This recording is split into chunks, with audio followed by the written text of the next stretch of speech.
Welcome to today's video. Imagine being one of the most feared strikers on the planet. Imagine defenders panicking the moment your name appeared on the team sheet. Imagine being called the next Ronaldo, the future of Brazil, and one of the most unstoppable footballers the game had ever seen. Now imagine that only a few years later, you are almost gone from the football world. No major farewell. No dramatic final chapter. Just a slow disappearance. How does a player with unlimited talent vanish so quickly? What really happened to Adriano? For years, football fans have debated this question. Some blamed injuries. Others blamed a lack of discipline. Some believed he simply wasted his talent. But the deeper you look into Adriano's story, the more complicated the mystery becomes. Because this isn't just the story of a footballer who declined. It's the story of a man who lost something far more important than football. To understand the mystery, we need to go back to where it all began. Adriano Leite Ribeiro was born in Rio de Janeiro, Brazil, in the neighborhood of Villa Cruzeiro.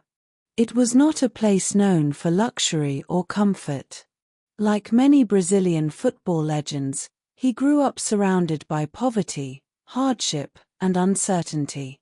Football became his escape. Even as a child, Adriano possessed something special. He was bigger, stronger, and more powerful than almost everyone around him. But what truly amazed coaches was that he combined that physical strength with extraordinary technical ability. By the time he joined Flamengo's youth academy, people were already talking. A star was coming. And when Europe came calling, it happened fast. In 2001, Adriano signed for the Italian giants Inter Milan. But at first, things didn't go according to plan. He was young, adapting to a new country, new language, and new culture.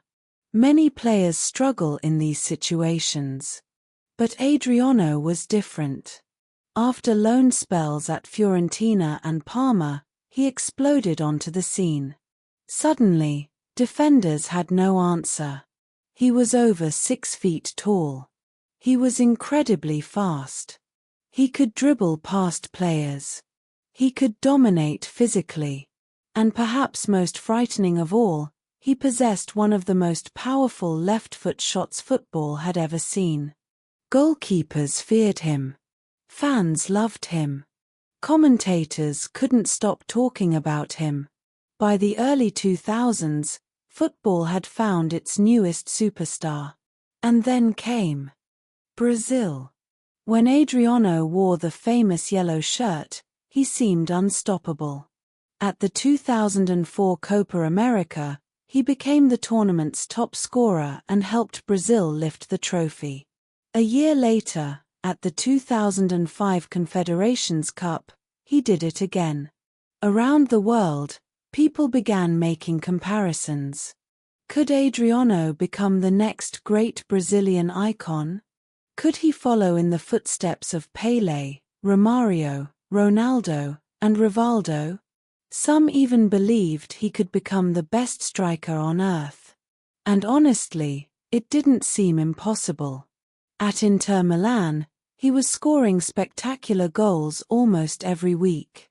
Fans nicknamed him the Emperor. It wasn't just because he scored goals. It was because he looked invincible.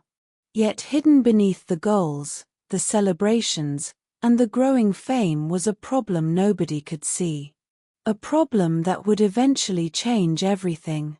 In 2004, tragedy struck. Adriano received devastating news. His father had died suddenly. At first glance, this may seem like just another sad chapter in a footballer's life. But for Adriano, it was something much deeper. His father wasn't simply a parent. He was his closest supporter, his guide, his source of emotional stability. Years later, Adriano would openly admit that he was never the same person after that moment. Friends noticed changes immediately. Teammates noticed changes. Even coaches began to see it. The smiling superstar was disappearing. And in his place was a man struggling with grief. The public didn't fully understand what was happening. After all, fans only saw the football. They saw missed chances. They saw inconsistent performances.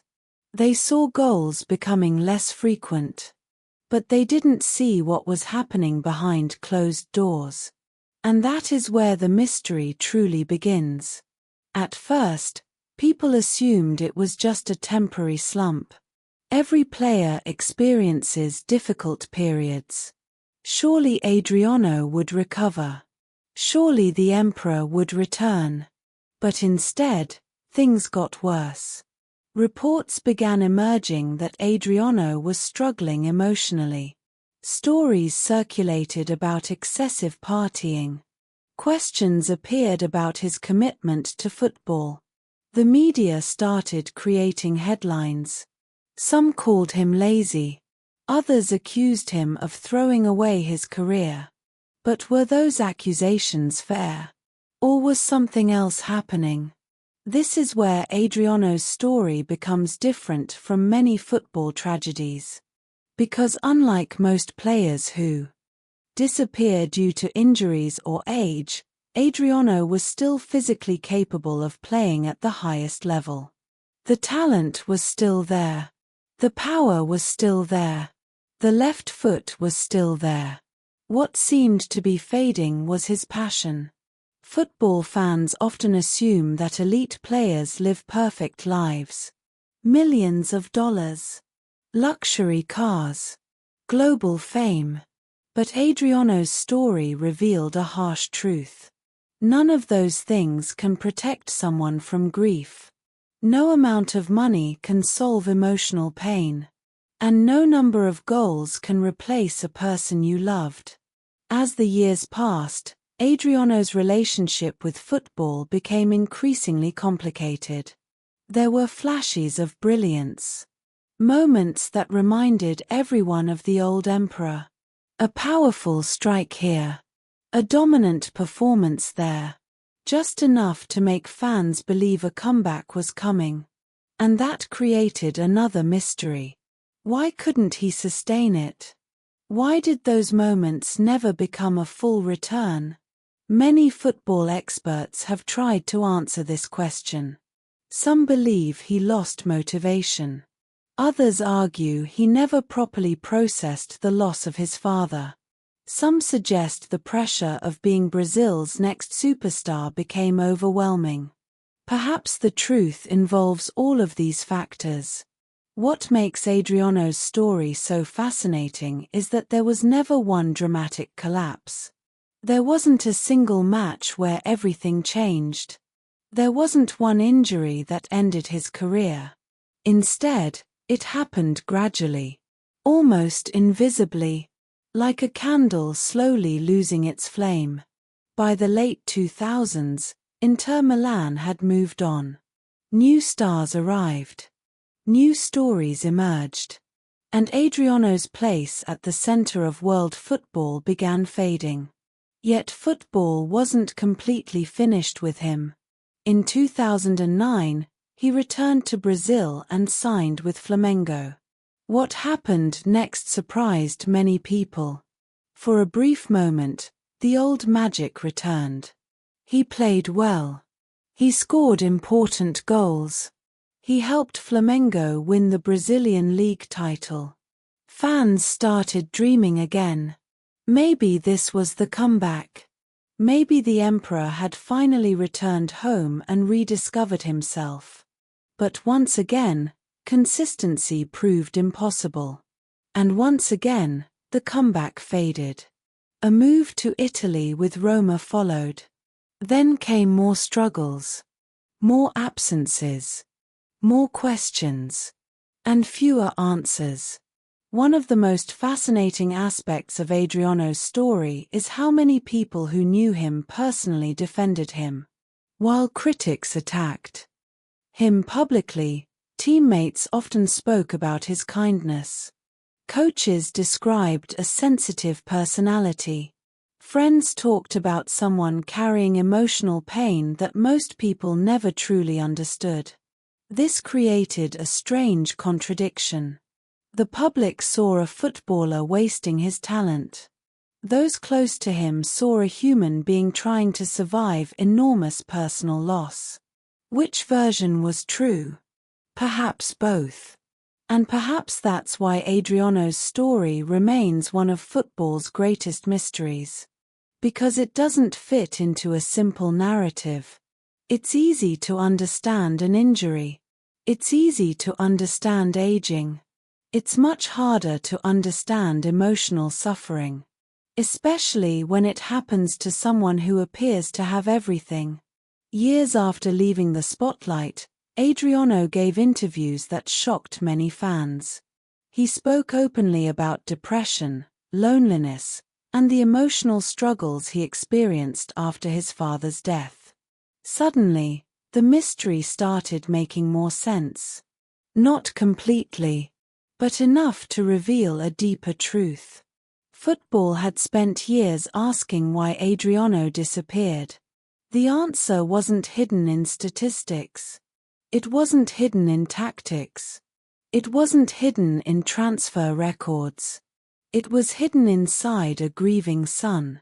And that realization changes how many people view his career. Because if you only look at trophies and goals, Adriano's story feels incomplete. But if you look at the human side, a different picture emerges. You see a young man who rose from poverty to become a global superstar. You see a player who reached heights most footballers only dream about. You see someone who carried the hopes of Brazil on his shoulders. And you see someone who struggled under the weight of personal tragedy. Today, Adriano remains a cult hero among football fans. Not because he achieved everything he could have, but because everyone saw what he might have become. The potential was almost limitless. Some believe he could have won the Ballon d'Or. Others think he could have dominated world football for a decade. We'll never know. And perhaps that's what makes his story so powerful. The greatest mystery isn't how good Adriano was. The greatest mystery is how much greater he could have been. In the end, Adriano's story teaches us something football statistics never can. Talent alone is not enough. Strength alone is not enough. Even greatness has limits when life delivers its hardest blows. The emperor didn't disappear because he forgot how to play football. He disappeared because he was human. And sometimes, the battles nobody can see are the hardest battles of all. What do you think about this story and the knowledge shared in today's video? Share your thoughts in the comments below.